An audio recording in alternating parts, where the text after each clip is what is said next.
Hello everyone, this is Istakhar Khan, instructor of workshop Calculation and Science. Ahmad Abdullah गरीब ITI के YouTube channel में आप सभी का स्वागत है। स्टूडेंट, जैसा कि हम लोगों ने लास्ट सेशन में पढ़ा था कि डेसिमल क्या होता है और डेसिमल से रिलेटेड हमने कुछ सम सॉल्व किए थे, वो सेशन हमारा कंप्लीट हो गया था। आज मैं आप लोगों के लिए न्यू टॉपिक है यानी न्यू चैप्टर है आपका स्क्वायर एंड स्क्वायर रूट।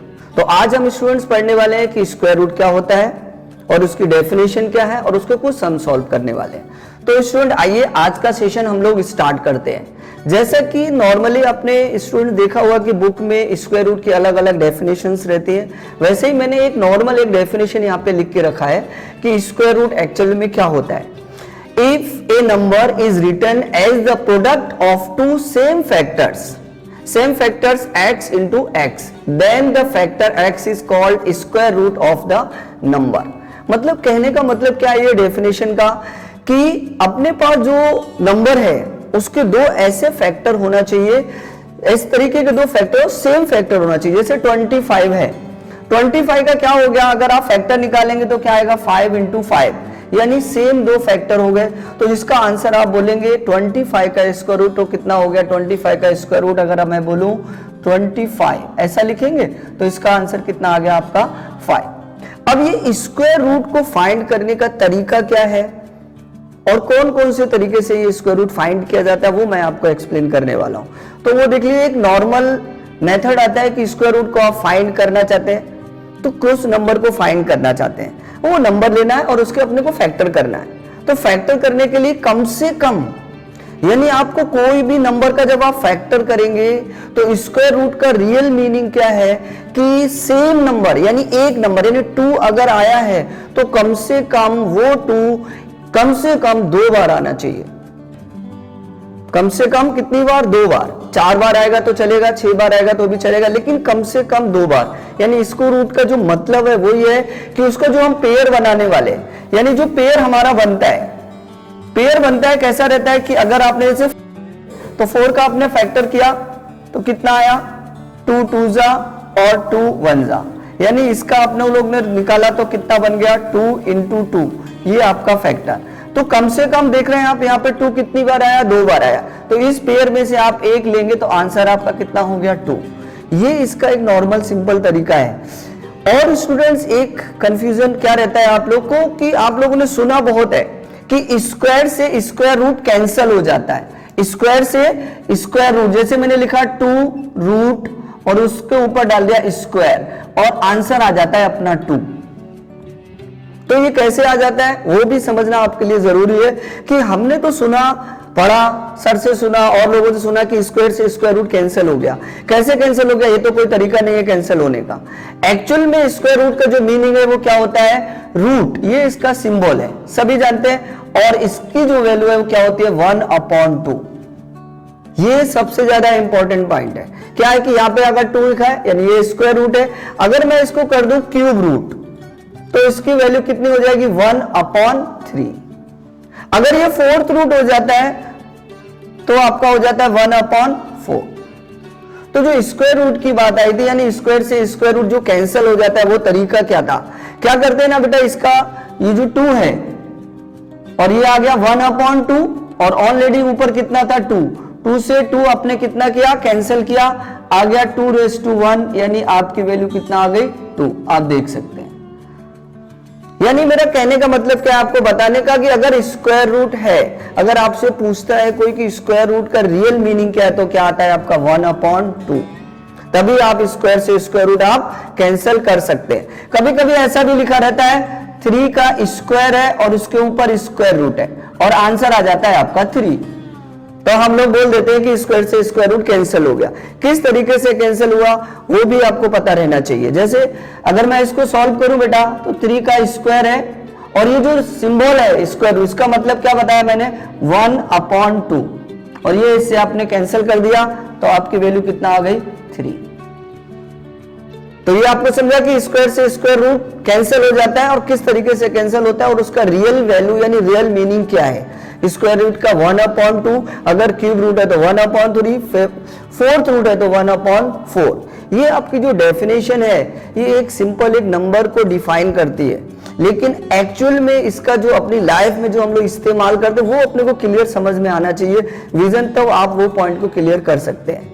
अब मैं आता हूं कि किसी भी नंबर का स्क्वायर रूट अगर अपने को फाइंड करना है तो उसको फाइंड करने का तरीका क्या है, कौन कौन तरीके से हम फाइंड कर सकते हैं। जैसे कि आप जानते हैं 4 का 2 हो गया, 9 का 3, 16 का 4, 25 का 5, ये तो बहुत आसान है।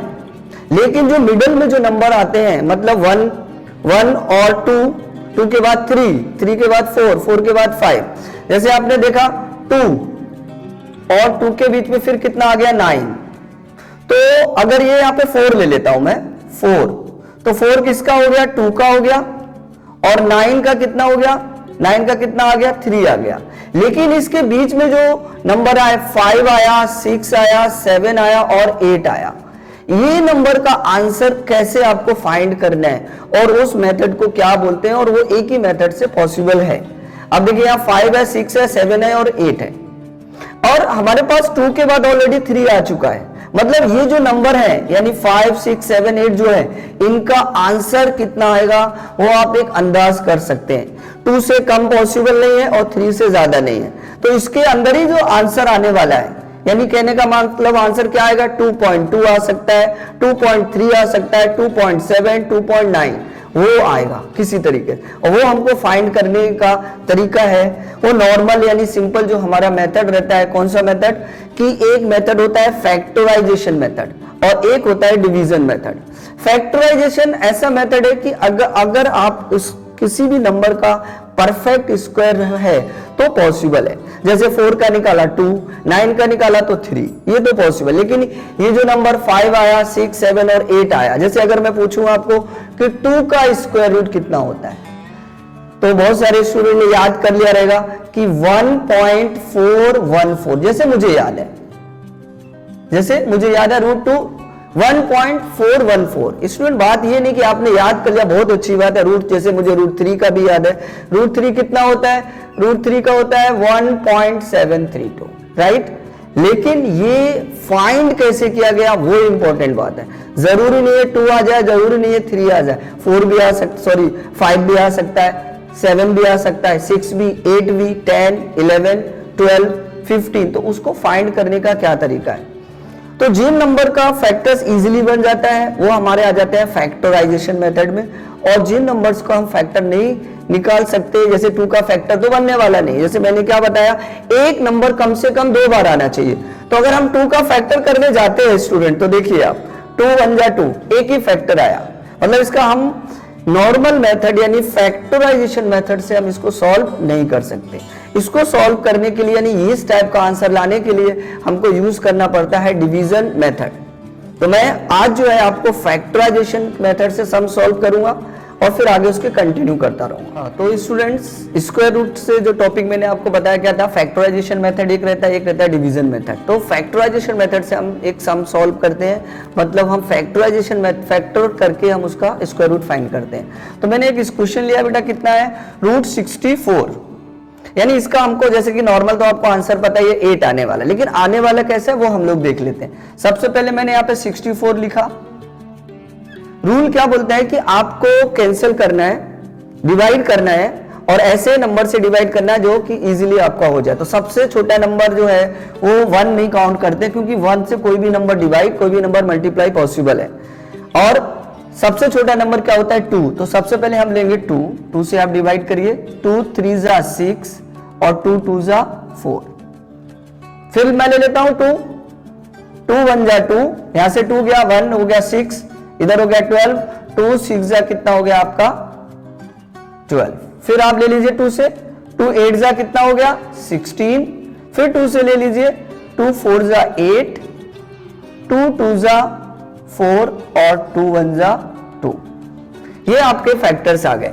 इन फैक्टर्स को क्या करना है, स्क्वायर रूट के अंदर आप ऐसे सारे फैक्टर्स आप लिख लीजिए, 2 2 फिर 2 और ये 2 कितना है 6 टाइम है।